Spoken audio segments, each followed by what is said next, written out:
Hello students, लाल classes concept school में आपका स्वागत है। आज हम पढ़ रहे हैं impact of British rule in India, social reform. Social reform यानी कि सामाजिक सुधार, समाज सुधार।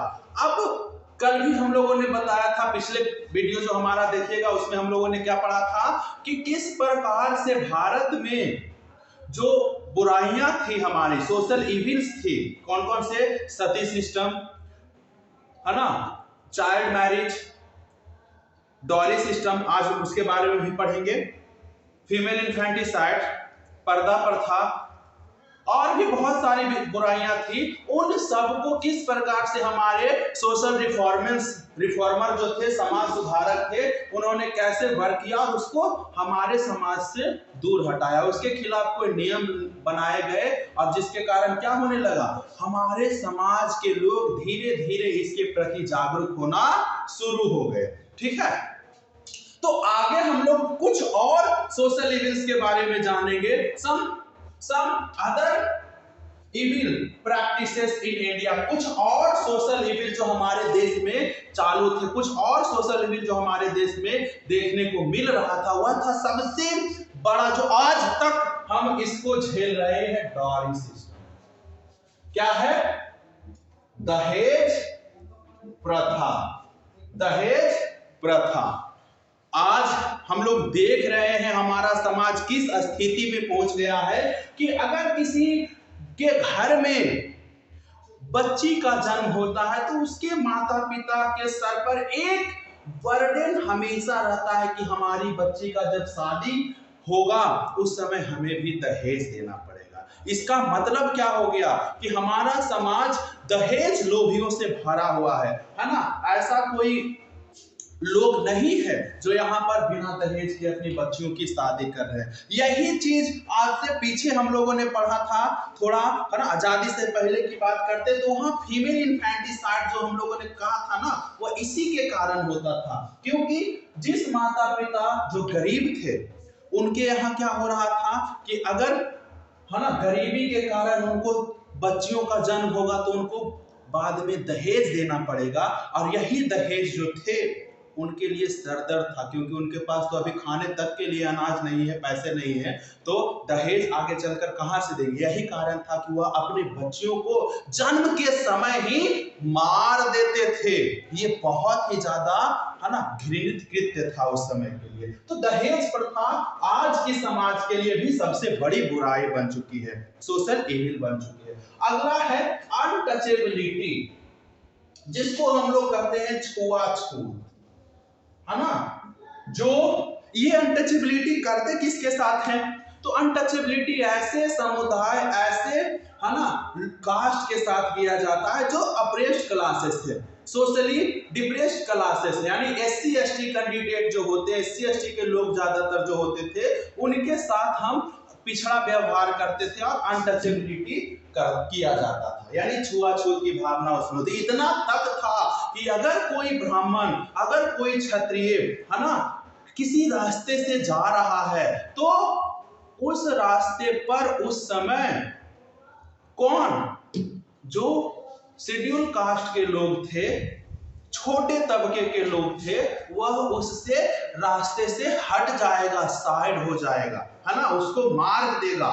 ठीक है, तो बहुत ज्यादा उसकी परछाई तक उस ब्राह्मण पर, उस क्षत्रिय पर नहीं पड़नी चाहिए, अशुभ माना जाता था, है ना। ऐसा होने के बाद वह उनको नहाना पड़ता था। ठीक है, जो ब्राह्मण और क्षत्रिय थे उनको नहाना पड़ता था। ये इतनी बड़ी छुआछूत थी। और इसके बावजूद भी आप देखिए कि जैसे इसके बावजूद भी उसके बिना किसी प्रकार का काम नहीं हो पा रहा था। घर में मिट्टी वगैरह की जो जरूरत होती है, कुम्हार जो होते थे वह घड़ा बनाते थे, उनके घड़ों को ब्राह्मण भी है ना यूज करते, लेकिन कुम्हार से उनको है ना क्या था, अनटचेबिलिटी की भावना थी। और भी जो लोहार थे, लोहा का सामान बनाते थे, उनके सामान को घर में काम कर रहे हैं लेकिन उनसे भी अनटचेबिलिटी। मतलब कहने का कि जो छोटे तबके के लोग थे उनके सामानों का उपयोग कर रहे थे, लेकिन व्यक्ति से वहां पर, पर्सन से वहां पर अनटचेबिलिटी की भावना आ जाती थी। ये हमारा छुआ।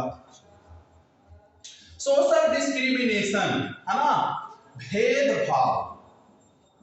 भेदभाव आज भी ये बहुत बड़े पैमाने पर हमें देखने को मिलता है। क्या है भेदभाव? तो ऐसा जो लोग हमारे समाज में रहते हैं वह किसी न किसी प्रकार से भेदभाव से ग्रसित होते हैं। अमीर आदमी गरीब आदमी के साथ है ना भेदभाव करता है, एक ऊंची जाति वाले नीची जाति वालों के साथ भेदभाव करता है, ये एक कास्ट के लोग दूसरे कास्ट के लोगों के साथ भेदभाव करता है, डिस्क्रिमिनेशन करता है। ये सारी चीजें हमारे समाज में आज भी देखने को मिल रहा है, हमारे है ना भारत में आज भी देखने को मिल रहा है। इनफैक्ट ये भारत ही नहीं पूरे वर्ल्ड में देखने को मिल रहा है। अमेरिका जैसा विकसित देश, डेवलप्ड कंट्री है, वहां क्या किस चीज के आधार पर भेदभाव किया जा रहा है? तो अमेरिका जैसे डेवलप्ड कंट्री में भी है ना ब्लैक और व्हाइट दो कैटेगरी के लोग रहते हैं, है ना।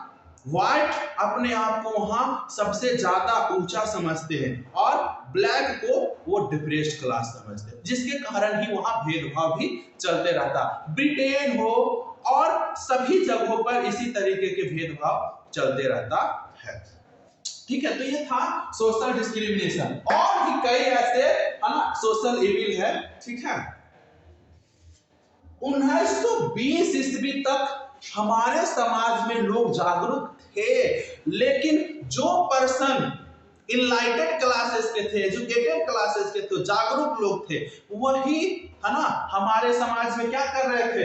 Work for the welfare and upliftment for women and apprised classes.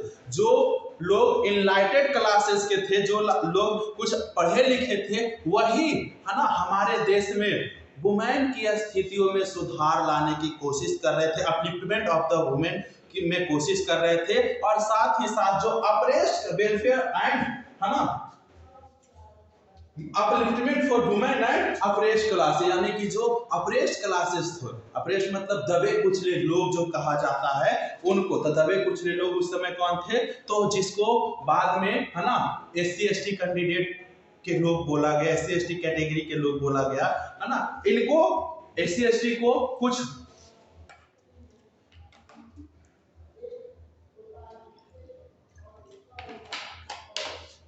SC ST candidate को बाद में हरिजन नाम दिया गया।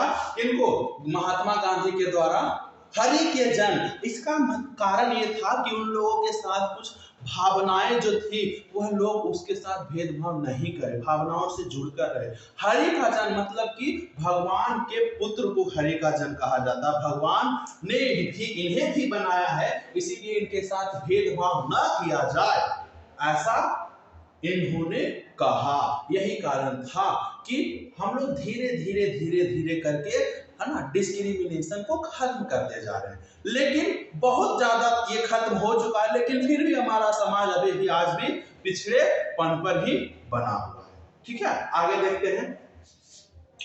Many educated women all India, है ना, इन्होंने एक ऑल इंडिया वुमेन कॉन्फ्रेंस की स्थापना की, है ना। बहुत सारे जो पढ़े लिखे महिलाएं थी, उन्होंने ऑल इंडिया वुमेन्स कॉन्फ्रेंस की स्थापना की 1927 में। फॉर इसके लिए give equal opportunity of male and female, किस चीज के लिए? ऑल इंडिया वुमेन कॉन्फ्रेंस की स्थापना की, जिसमें कि प्रत्येक पुरुष या महिला को एक समान समझा जाएगा, इन्हें भी अधिकार दिया जाएगा, है ना। अब आप कहेंगे कि सर अधिकार मतलब कि कौन सा, सब चीज का अधिकार दिया जाएगा? तो उस समय तो फिलहाल है ना आपको बहुत ज्यादा छोटे समझा जाता था, घरेलू समझा जाता था, उससे आप बाहर नहीं निकल सकते। तो उस समय तक के लिए तो महिलाओं को केवल इतनी अधिकार चाहिए थी कि हमें भी घर से बाहर निकलने की इजाजत मिले, हमें भी पढ़ने लिखने की इजाजत मिले,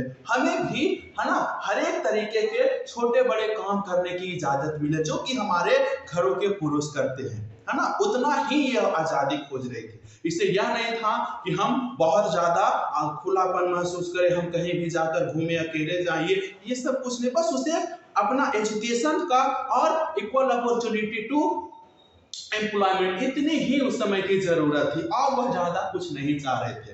तो इतने के लिए भी बहुत सारे जो हमारे सोशल रिफॉर्मर थे उन्होंने लड़ाइयां लड़नी शुरू कर दी, लोगों को जागरूक करना शुरू कर दिया। तो ऑल इंडिया वुमेन कॉन्फ्रेंस के द्वारा, है ना, उन्होंने स्त्री और पुरुष को समानता के साथ देखने के लिए लोगों को जागरूक करना शुरू कर दिया, अवेयरनेस फैलाना शुरू कर दिया। और उसके लिए अब हम पूरा भारत में जाकर, सभी गांवों में जाकर लोगों से नहीं मिल सकते हैं, ठीक है। उसके लिए हमें संस्था की आवश्यकता होगी, उसके लिए बहुत सारे पर्सन की आवश्यकता होगी। तो यही ऑल इंडिया वुमेन कॉन्फ्रेंस के थ्रू बहुत सारे लोग पढ़े लिखे वुमेन इसमें जुड़े, और जुड़ने के बाद इन्होंने गांव-गांव जाकर वहां काम करना शुरू कर दिया, ठीक है।